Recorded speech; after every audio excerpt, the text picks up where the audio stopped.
Jeff coming in. He drop kicks Mike Davis and says, hey, referee, look at this. Count of 1, 2, 3. Well, a strange turn of events at the end, but we have new Southern Tag Team Champions, the Nasty Boys. We want to show all the interference, not just Jeff Jarrett. You saw the interference. You saw what happened, Russell. There is no way. Why don't the AWA officials look at this? No, they're not going to do it. Because they're going to do it coming up in there. Let's take time out. Well, let's just get it out.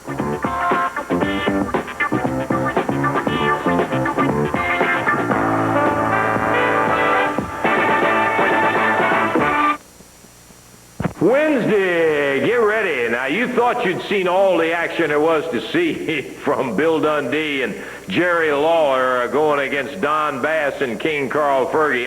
No, wrong. Wednesday night, 6-man, Prince will be on their side, which he always is, and the third man with Lawler and Dundee, Steve Kern. Steve, welcome back, buddy. We are delighted to see you. Thanks, Lance. You know, I got a smile on my face, but I'm taking this pretty serious. I'm just so glad to be back up here in Evansville and see all these great fans again, but it's an honor to be called by Jerry Lawler and Bill Dundee, and I know that I'm going to go out there and I'm going to hold up my end of it for them. I know that, too. We can guarantee you that because he's done that a long time. Well, just let me tell you something, Brickhouse Brad. I don't mind getting beat, but when it takes 2 of you, 3 of you to beat on 2, that's a whole different story. Well, this week, Jack, it's 3 on 3. That may have them running for the exit. Well, that's the key word, Lance. Everybody realizes and everybody knows about all the battles and all the fights that Bill and I have had against those 3 jerks up there in Evansville.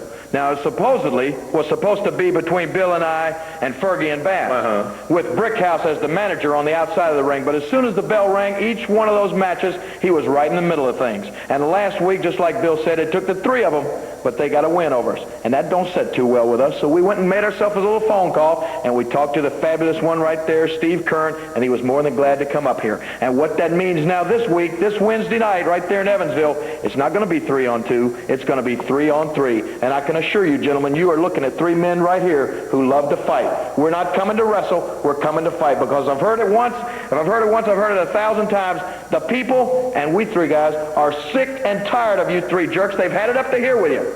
And Wednesday night, we're going to do something about it. We're going to come there, we're going to hurt you, and we're going to put you out of commission. They like to talk about commission. They're going to be out of commission Wednesday. That's a good way to look at it. You got to be out there Wednesday night. See every one of them.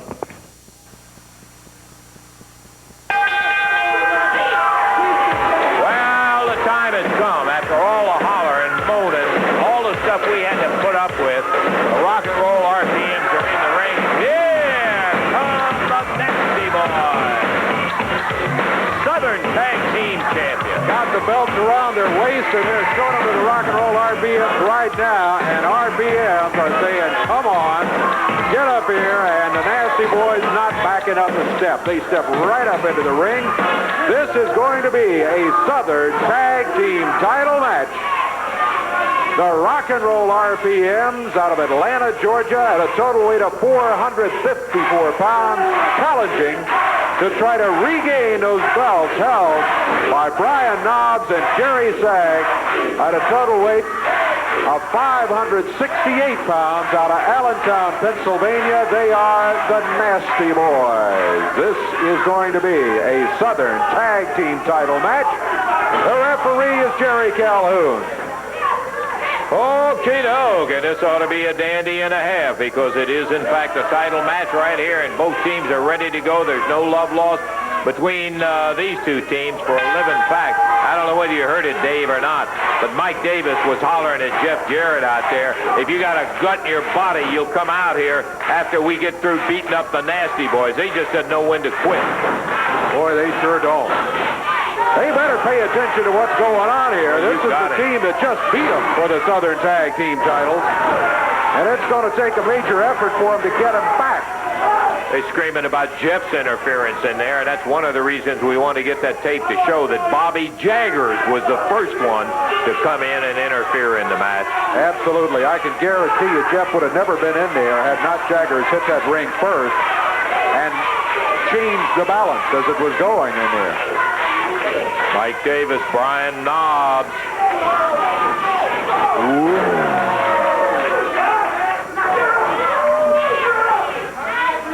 interesting, as big as Knobs and Sag are, to see them in against Soldat Ustinov and Doug Summers. They didn't appear so big because they are a huge team, the World Tag Champions. Yeah. And when you consider that the Nasty Boys right now outweigh Rock and Roll RPMs by a combined total of 100 pounds, and Rock and Roll RPMs are not a small team here. Jerry Sag in there after the tag from Brian Knobs. He is really working on the left arm of Tommy Lane.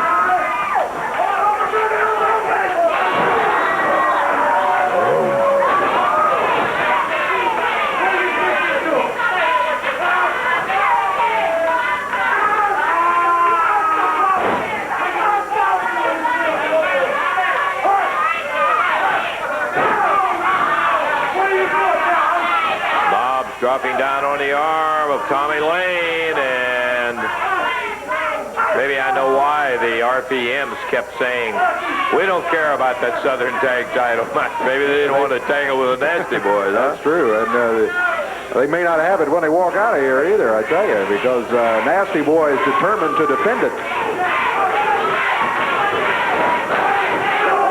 Tommy Lane has really run into problems here.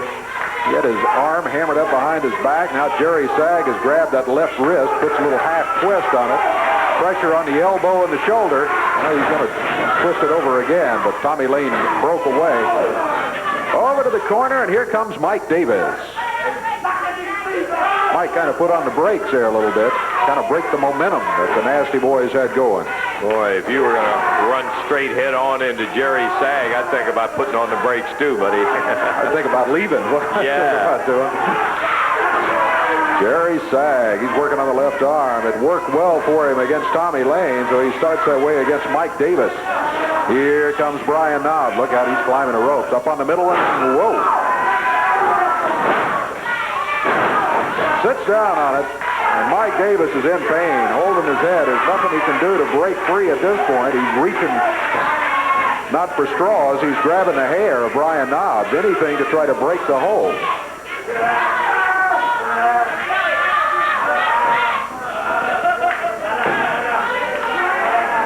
Brian Knobs close to the corner, makes the tag. Jerry Sag.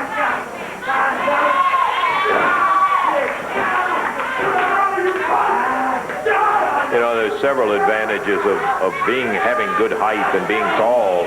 And there, the obvious one, of course, is the amount of leverage that you can get on hold. But also, when you're in there, you can reach a lot further and make the tag to the corner.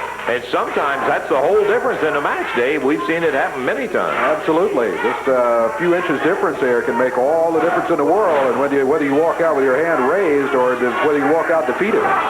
Ooh. Sag just got dropped in a backbreaker right over the knee of Tommy Lane. Lane picks him up, drags him to the corner, makes a tag on Mike Davis, and Davis swings that right leg around, and boom, you look at this. Ooh, boy, he got the big guy over. Not an easy move that Mike Davis accomplished there against Jerry Sag.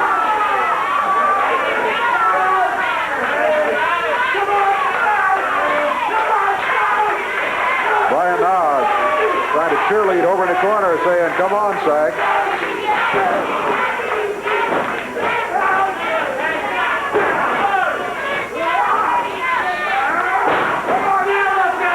Sag in trouble here. They're working on the back. They after that backbreaker that Mike Davis put on Jerry Sag, it slowed him down, and they immediately went to the small of the back. That's what they've been working on. Still down in the center of the ring, and there is where the lack of speed will hurt you too. Of course, he has been banged around, as Davey said, in pretty good shape, but Sag still didn't have the speed to get to the corner and make the tag on Brian Knobs, put in the middle of the back from Tommy Lane. Here comes Knobs. Yeah, Knobs has just watched all he could from the corner. He came rolling in there. Referee catches him, sends him back, though.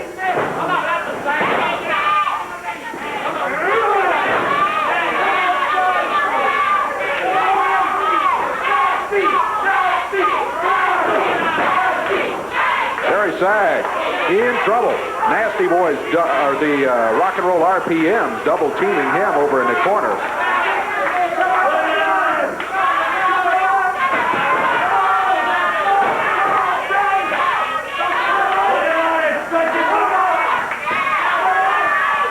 Sitting down on the spine, got that chin lock on him and pulling up hard on Jerry Sag and right back to the lower back. Kicks him. Mike Davis takes over. And the Southern Tag Champs, Rain, is holding by a slim one right at the moment. Boom, and Davis just drives the shoulder into the midsection, and he slams the back end of the turnbuckle. Whip on Jerry Sag. Jerry bounces off and rolls out into the center of the ring as Tommy Lane covers 1, 2, but that's all they could get out of him. Boy.